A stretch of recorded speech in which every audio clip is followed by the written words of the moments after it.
agree that first cousin marriages should be banned in the UK. Now, this is a hot topic of conversation at the moment, as a Conservative MP called Richard Holden has put this suggestion forward and said first cousin marriages should be banned. He has come up against opposition from those who have claimed that the best thing to do is to educate people on this subject rather than to implement an outright ban. Now, I do want to first say that when it comes to who one falls for or wishes to enter into a union with, I do not believe it is the right of myself or anybody or society to judge them, and that as an individual, that is surely their freedom. However, when there are very clear negatives attached to it, this is when the topic becomes very controversial.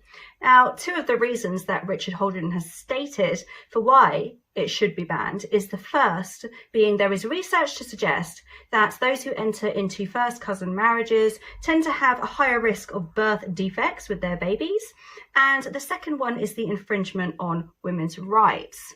Now, obviously, as a woman, I am extremely grateful and glad to live in a country where I have freedom. I have the freedom to say what I like. I have the freedom to dress how I want, look how I want, believe in what I want. And I do not take this freedom for granted, because I know there are so many people out there, so many women, in other countries especially, who don't have that same freedom that I am lucky enough to have. So I believe that this issue is coming up now.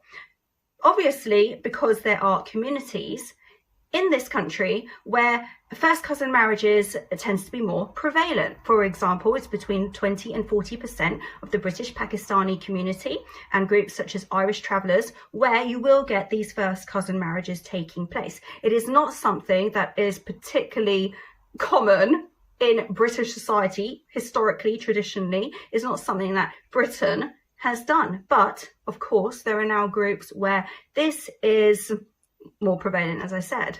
And it's very important that women and girls feel that they do have freedom.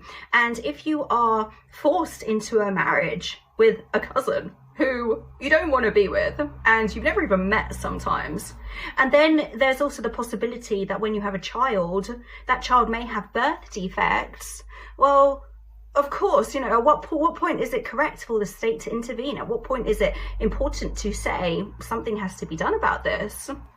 Those who read my articles and watch my videos know that I am a great champion of individual freedom. But at the same time, I do acknowledge when it matters for a state to intervene or for fair and just laws to be put in place. Now, Mr. Holden has also stated that first cousin marriage is not really conducive to British society, and it is about more than one marriage. It is about the values and foundations of our society and our democracy. So you are seeing here something else coming into play, which is that the British society, a British heritage, British history, is a feeling that it is time to sort of make its mark and remind people of all different backgrounds that at the end of the day, this is Britain. We do. So what are your thoughts on this matter? Do you think that first cousin marriages should be banned? Or do you think that there should be more of a educational awareness program in place? I'm Sarah Antoinette. Please like, comment, share and subscribe to my Substack. I'll see you in the next video.